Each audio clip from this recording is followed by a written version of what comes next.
What's one bite of food that instantly takes you home? Not just to a place, but to a moment, a feeling, a person you love. For me, I'm torn between pineapple and curry. The smell, the taste, the memory is all wrapped up in that one little flavor. And today, I want to share a few of those memories with you, one ingredient at a time. So stay tuned for today's episode. Hey, I like to eat and I like to travel. But most of all, I love traveling to eat. Well, if you're hungry and you're on the road ready to eat, you're where traveling and food meet, take you on a journey. Buckle up, you're in the front seat. Your road trip is so complete. Cause you're with the Traveling Hungry Girl. You're with the who? Traveling Hungry Girl. Recipe, the food. Traveling Hungry Girl. Restaurant reviews. Traveling Hungry Girl. Where food meets travel. Right here with Traveling Hungry. Hey. Welcome to Traveling Hungry Girl, the podcast where food, travel, and culture come together in the most flavorful way. I am Amani Sky, your host, and I am so excited you're here with me today. Today's episode is called 3 Ingredients, 1 Memory, a Taste of Home. Because some Caribbean ingredients do more than spice up a meal. They're whole pieces of who we are. One taste and I am barefoot in the backyard under a mango tree or back in my mama's kitchen, watching her work her magic with a grater and a coconut. So let's take a little memory trip together. No passport needed, just your senses and a heart ready to remember. But before we dive in, let's take a breath together and say this affirmation out loud or in your heart. The flavors of my past are the stories of my strength. Every meal, every memory made me who I am. Because food is more than nourishment, it's legacy. It's love passed down in spices and stories. And today, I'm bringing you into my kitchen of memories through 3 ingredients that shaped me. Ingredient number 1.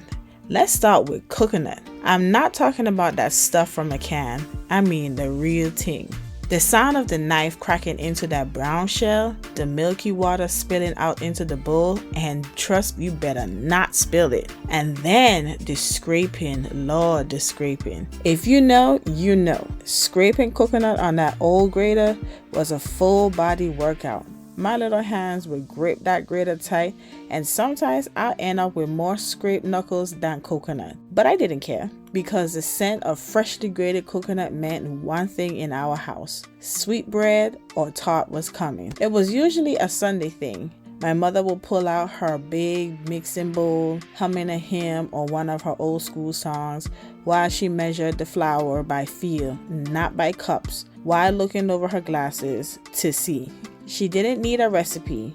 Her hands remembered what her heart did. I'll sneak tastes of that batter when she wasn't looking. She was looking, but she pretended not to notice. That batter, thick and creamy with coconut milk, raisins, and nutmeg.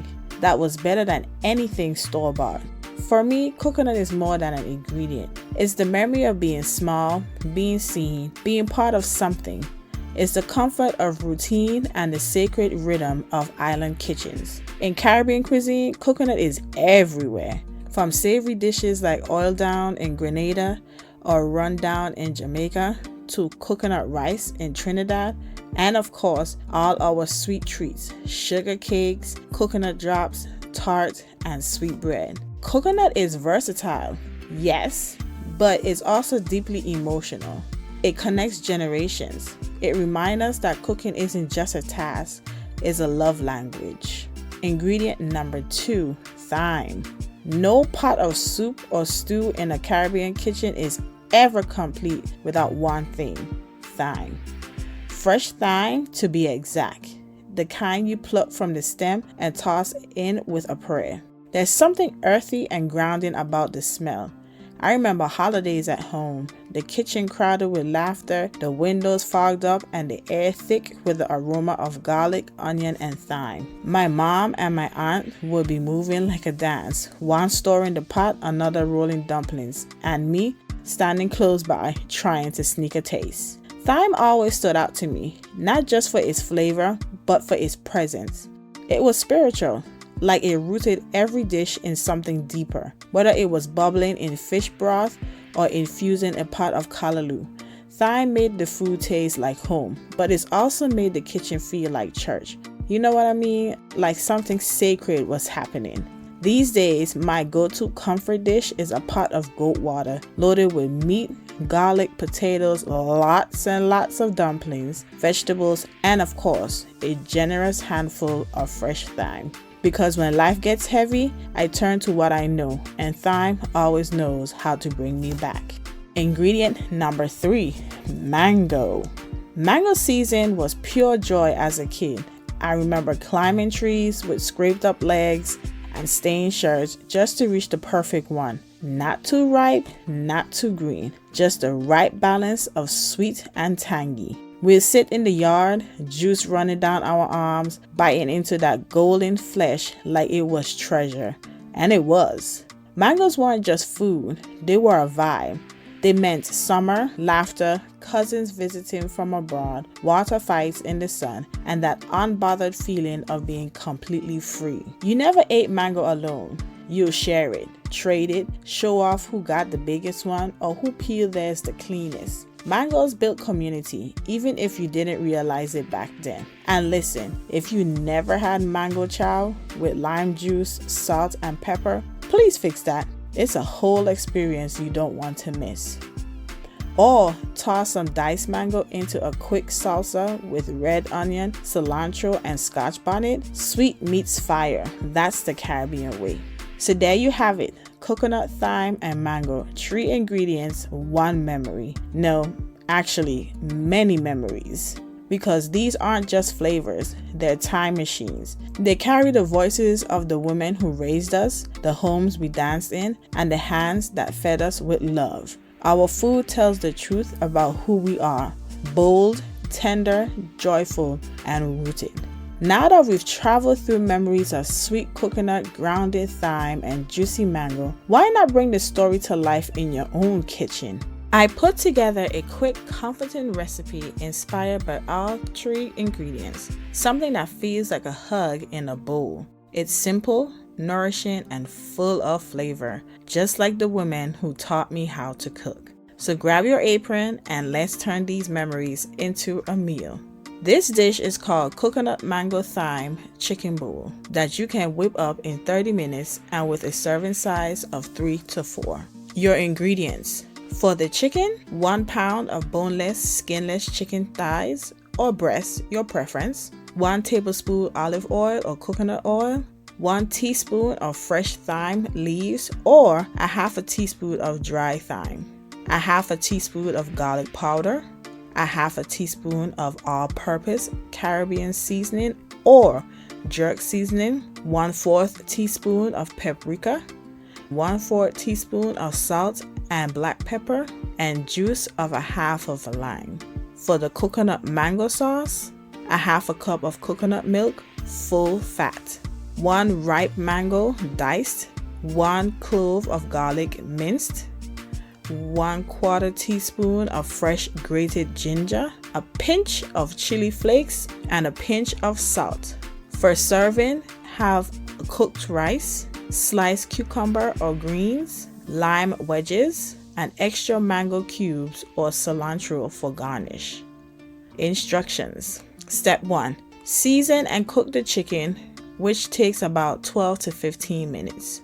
Pat the chicken dry and season with thyme, garlic powder, Caribbean seasoning, paprika, lime juice, salt, and pepper. Heat oil in a skillet over medium-high heat. Sear chicken for 5 to 7 minutes per side or until golden and fully cooked. Transfer to a plate and let rest.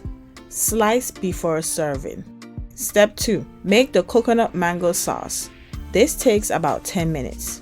In the same skillet, add a splash more oil if needed. Sauté your garlic and ginger for 30 seconds. Add diced mango and stir for 2 minutes to soften. Pour in coconut milk, salt, and chili flakes. Let simmer for 5 minutes, but stir occasionally. Optional, blend for a smoother sauce or leave chunky for texture. Step 3. Assemble the bowls. Layer your rice as the base. Top with sliced chicken, then spoon over the warm mango coconut sauce. Add cucumber slices or greens on the side. Garnish with fresh cilantro, lime wedges, or the extra mango cubes. Flavor tip: marinate the chicken in the seasoning for about 1 to 2 hours ahead of time or overnight for even bolder flavor. And just like that, the flavors come full circle, from memory to meal. These ingredients, coconut, thyme, and mango, they aren't just found in our kitchens. They're part of our stories, our identities, and our joy. I hope this recipe not only fills your belly, but also stirs up a moment from your own life. Something worth remembering, something worth sharing. And now I want to hear from you. What are your 3 ingredients? What memories come alive with one bite or one smell? Also, if you try the recipe, I'd love to see your spin on it or hear what flavors bring you home. Tag me at Traveling Hungry Gyul on all social media platforms and share your story. I might just read it on a future episode. Keep seasoning your life with love, memory, and a little extra mango on the side. Thank you for spending time with me today. If you enjoyed this episode, be sure to share it with a friend and let's connect on Instagram and TikTok at Traveling Hungry Gyul. Also, don't forget to subscribe and show some love to my show. Your support helps this podcast reach even more foodies, travelers, and cultural lovers just like you. And remember, great food and travel stories are always better when shared. Until next time, keep exploring, keep eating, and keep living your best life. Bye.